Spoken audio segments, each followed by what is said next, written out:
ప్రేక్షకులకి నమస్కారం. గోపురానికి స్వాగతం.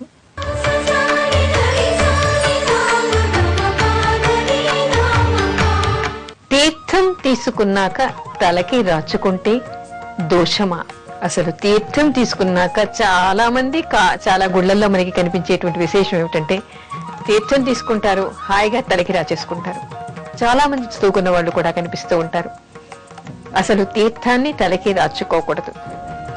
ఆ తర్వాత కొంతమంది పొట్టకి రాసుకుంటూ ఉంటారు, కొంతమంది మెడకి రాసుకుంటూ ఉంటారు. అసలు ఎక్కడా కూడా తీర్థాన్ని రాచుకోకూడదు. తీర్థాన్ని ఏ విధంగా తీసుకోవాలి? ఒక గుడ్డని, అంటే మామూలుగా మగవాళ్ళకైతే పూర్వకాలం, ఈ రోజుల్లో అయితే ప్యాంట్ షర్ట్లు వేసుకుంటున్నారు, కండువాలు ఉండేవి. ఆ కండువాని చేతి కింద పెట్టుకుని, అంటే తీర్థపు బొట్టు కింద పడకుండా దాన్ని పెట్టుకుని ఆ పైన చేతిని పెట్టి తీర్థాన్ని తీసుకునేవాళ్ళు. స్త్రీలైతే ఏం చేయాలి? కొంగుని కింద పెట్టుకుని ఆ తర్వాత తీర్థం తీసుకోవాలి. ఆ తీర్థం తీసుకోవడానికి కూడా విధానం ఏమిటి అంటే, ఈ కుడి చేతిని ఈ చూపుడు వేణిని లోపలికి మడిచి ఈ బొటన వేణిని దీని దగ్గర పెట్టి ఈ విధంగా తీసుకోవాలి. ఈ విధంగా తీర్థాన్ని తీసుకోవాలి. అంటే భగవంతుడి పాదాల దగ్గర భక్తుడు మోకరిల్లుతూ ఉన్నాడు.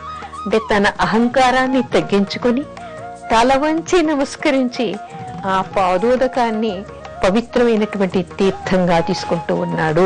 ఆ తీర్థంలోని ఒక్క పరమాణు భాగమైన నేల మీద పడి మనమి తొక్కితే అది తీసుకోవడం వల్ల ఎంతటి పుణ్యం వస్తుందో, దాన్ని తొక్కడం వల్ల, అది కింద పడటం వల్ల దానికి 8 రెట్ల పాపం వస్తుందిట.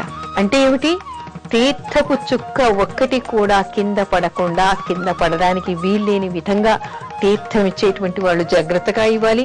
పుచ్చుకునేటువంటి వాళ్ళు కూడా అంతే జాగ్రత్తగా తీర్థాన్ని పుచ్చుకోవాలి. తీర్థం తీసుకున్న తర్వాత కళ్ళకి అద్దుకొని ఎక్కడైనా పవిత్రమైనటువంటి స్థలంలో వెళ్ళి ఆ చేతిని కడుక్కోవాలి, లేదా దగ్గర ఉన్నటువంటి గుడ్డకి చేతిని తుడుచుకోవాలి తప్ప ఆ తీర్థం తీసుకున్న తర్వాత ఆ చెయ్యి అలాగే పెట్టుకుని కొంతమంది మలమూత్ర విసర్జనలకి వెడుతూ ఉంటారు. ఎట్టి పరిస్థితిలో అలా చేయటం వల్ల చాలా దోషము అనేటువంటి విషయాన్ని తెలుసుకోవాలి. తప్పనిసరిగా తీర్థం తీసుకునే ముందు చేతుల్ని పరిశుభ్రంగా కడుక్కోవాలి. కడుక్కున్న తర్వాత మాత్రమే తీర్థం తీసుకోవాలి. తీర్థం తీసుకున్న తర్వాత కూడా కళ్ళకి అద్దుకుని చేతిని కడుక్కుని రావాలి.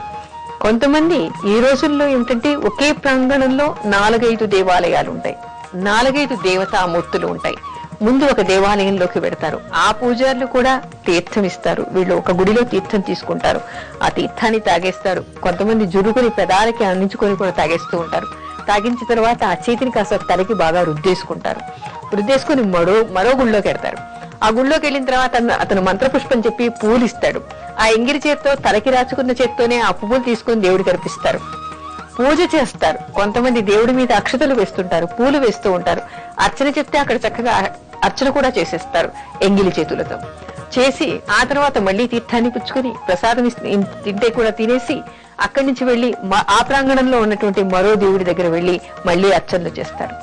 ఇక్కడ చెప్పొచ్చేటువంటి విషయం ఏమిటంటే, తీర్థం తీసుకునే ముందు చెయ్యి పవిత్రంగా ఉండాలి. ఎందుకంటే పవిత్రమైనటువంటి తీర్థాన్ని, భగవంతుడి పాదోదకాన్ని మనం అమృతంలాగా స్వీకరిస్తూ ఉన్నాం కాబట్టి చెయ్యి పవిత్రంగా ఉండాలి. తీర్థజలం కూడా తీసుకున్నప్పుడు గుళ్ళల్లో వాళ్ళు ఇష్టం వచ్చినట్టు తీర్థం ఇస్తూనే ఉంటారు. అది కిందంతా కారిపోతూనే ఉంటుంది. ఆ కారిపోయిన తీర్థాన్ని అందరూ తొక్కుతూనే పెడుతూ ఉంటారు. అలా తొక్కటం వల్ల తొక్కిన వాళ్ళకి, ఆ ఇచ్చిన వాళ్ళకి కూడా మహాదోషము. తీర్థం పుచ్చుకోవడం వల్ల వచ్చేటువంటి ఫలితానికంటే 8 రెట్ల దోషము దాన్ని దుర్వినియోగం చేయటం వల్ల. అంటే ఎవరు దుర్వినియోగం అంటే వేరే పనికి ఉపయోగించరు, తెలియకపోయినా కూడా దాన్ని తొక్కుతూ ఉంటాం. అన్య ప్రదేశాలకి దాన్ని రాచుకుంటూ ఉంటారు, తెలియకుండానే చేస్తూ ఉంటారు, తల మీద రాచుకుంటూ ఉంటారు. అలా చేయకూడదు అని చెప్తారు.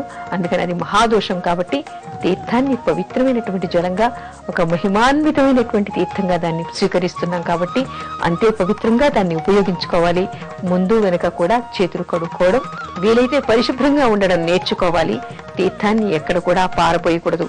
దేవుడి తీర్థం ఇంట్లో మిగిలిందనుకోండి, అభిషేకం చేసిన తర్వాత దాన్ని మనం మోరీలో పారపోయకుండా చక్కగా తీసుకెళ్లి తులసి చెట్టు మొదట్లో మాత్రమే దాన్ని పొయ్యాలి, లేదా ఏదైనా ఒక పచ్చని చెట్టు మొదట్లో మాత్రమే ఆ తీర్థాన్ని వెయ్యాలి.